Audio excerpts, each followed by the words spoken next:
Assalamualaikum warahmatullahi wabarakatuh. Hai para pencinta catur dan para caturmania, selamat datang kembali di Legenda Catur Dunia. Dua pemain terkuat, Magnus Carlsen dan Fabiano Caruana, masih belum menemukan permainan terbaik mereka. Di putaran ke-6 tadi malam kawan, mereka masih bermain remis dengan lawan-lawannya. Di sisi yang lain, pemain termuda Alireza Firouzja berhasil menaklukkan lawannya, yaitu Alexander Dovzhenko dengan bidak hitam. Permainan tadi malam kawan yang ditunjukkan oleh Alireza, permainan yang cukup taktis dan kita akan mengulas partainya kawan. Di sini Alireza Firouzja memegang hitam, lawannya Alexander Dovzhenko memegang putih mengawali permainan dengan pion D4 dibalas Alireza dengan pion D5, pion C4 dan pion E6, Queen's Gambit Decline atau Gambit Menteri ditolak. Kuda putih C3, gajah hitam B4 mengepin kuda, kuda putih F3, pion D pukul pion C4, dan pion E3. Lanjut Dovzhenko membuka diagonal petak terangnya bagi gajah untuk bersiap pukul pion C4 ini. Tapi dilindungi oleh Alireza dengan pion B5. Pion A4 lanjut Dovzhenko, pion C6 masih saja Alireza mempertahankan posisi pion di lajur B, dan gajah putih D2 memblokade pimpinan dari gajah hitam. Selanjutnya akan bersiap melakukan baku hantam pion di lajur B ini, yang kemudian akan diikuti oleh kuda pukul pion hitam kembali.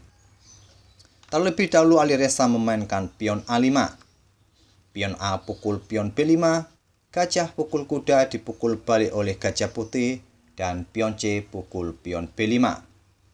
Sekarang Alireza mempunyai 3 pion mayoritas di sayap menteri melawan 1 pion putih. Tanpa menunggu lama, Dovzhenko memainkan pionnya ke B3 menantang pion hitam, tapi tantangan ditolak oleh Alireza. Lebih memilih mengembangkan gajahnya ke B7, dan Dovzhenko melanjutkan pion B pukul pion C4, tidak dipukul balik oleh pion hitam. Alireza mendorong pionnya mengancam gajah. Gajah mundur ke B2, dan Alireza melanjutkan pengembangan kuda ke F6 mempersiapkan rajanya segera rokade. Begitu juga dengan Dovzhenko mengembangkan gajah ke D3 mempersiapkan rajanya juga rokade, dan di langkah berikutnya kedua pemain pun rokade pendek.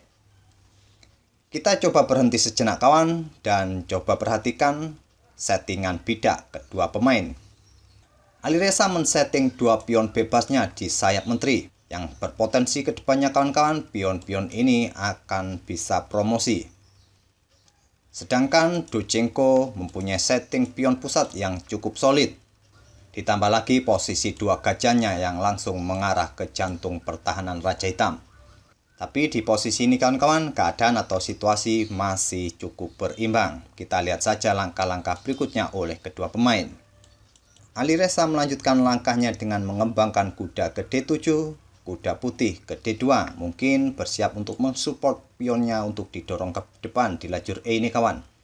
Dan Alireza melanjutkan dengan pion E5 menantang pion pusat putih.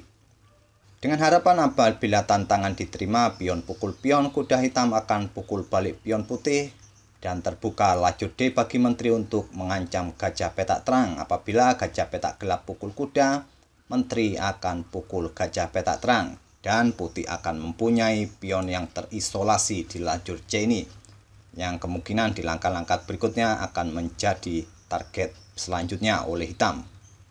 Ataupun juga kawan-kawan di posisi ini, apabila putih menolaknya dengan mendorong pion ke petak D5, maka kuda akan mempunyai tempat di petak C5 untuk mendukung para pion di sayap menteri ini.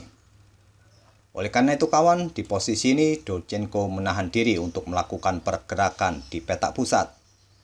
Dia memainkan gajahnya mundur ke C2 untuk mengontrol petak A5 dari kemungkinan pion yang akan didorong ke depan. Dan Alireza melanjutkan langkahnya dengan menteri ke C7, pion H3 lanjut Dovzhenko. Putih masih menahan diri untuk bermain di petak pusat, hanya mengontrol petak G4 serta menyiapkan ruang bagi rajanya di petak H2 ini kawan, agar raja lebih fleksibel untuk bergerak apabila ada ancaman di baris belakang. Alireza menggeser betengnya ke F8, gajah putih naik ke B3 dan pion H6. Langkah menunggu dari Alireza menunggu pergerakan dari Putih yang sementara ini Putih masih menahan diri di petak pusat. Di langkah berikut ini Donchenko memainkan kudanya kembali ke F3 dan beteng hitam naik ke A6, mungkin menyiapkan betengnya untuk ditumpuk di lajur A, ataupun benteng ini dipersiapkan untuk digeser ke sayap raja di langkah-langkah berikutnya untuk mendukung serangan dari gajah petak terang ini. Dan akhirnya kawan, Donchenko memutuskan pukul pion E5 dengan kuda, dipukul balik oleh kuda hitam, pion pukul kuda, hitam tidak melanjutkan beteng pukul pion kawan karena hitam akan rugi kualitas perwira jika menukarkan betengnya dengan gajah putih. Alireza lebih memilih melangkahkan kuda ke D7, berbalik mengancam pion E5 ini sekaligus mungkin juga mempersiapkan jalannya bagi betengnya untuk digeser ke sayap raja. Donchenko pun membackup pionnya dengan pion F4 dan Alireza melangkahkan kembali kudanya kali ini ke C5, mengancam gajah, gajah mundur ke C2 dan pion A4 lanjut Alireza. Perlu diketahui kawan-kawan, taktik pion bebas yang diciptakan oleh Alireza ini seringkali dia mainkan. Paling sering dia menciptakan pion bebas di sayap menteri. Begitu juga kali ini kawan-kawan, dua pion bebas ini cukup menakutkan. Walaupun di sini Putih masih mempunyai backup untuk membackup laju pion hitam ini. Permainan dilanjutkan oleh Donchenko memainkan pion F5 untuk mengontrol peta G6 dari kemungkinan beteng yang mungkin akan digeser ke peta ini. Dan juga mungkin mempersiapkan pion-pionnya untuk didorong ke depan. Di sini Alireza memainkan pion B3 mengancam gajah, gajah mundur ke B1 dan beteng mundur kembali ke A8. Karena tidak mungkin lagi kawan-kawan bagi beteng hitam ini untuk digeser ke sayap raja karena para pion putih sudah mengontrol peta-peta ini. Jadi tidak efektif lagi betengnya berada di baris ke-6, jadi dia menarik mundur betengnya ke A8. Donchenko memainkan pion E6. Tidak direspon oleh Alireza, memilih menterinya ke G3. Memberikan ancaman skakmat dengan pukul pion G2.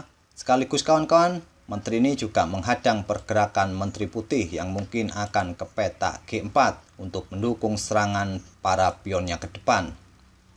Dan Donchenko membackup pion G2-nya dengan beteng. Sebetulnya langkah terbaik untuk membackup pion G2 ini adalah menggunakan menteri ke peta E2, tapi Donchenko memilih beteng untuk melindungi pionnya. Dan Alireza memainkan pion F6. Langkah bertahan kawan-kawan dari Alireza bertujuan untuk menutup diagonal-diagonal bagi gajah putih ini yang mengarah langsung ke arah rajanya.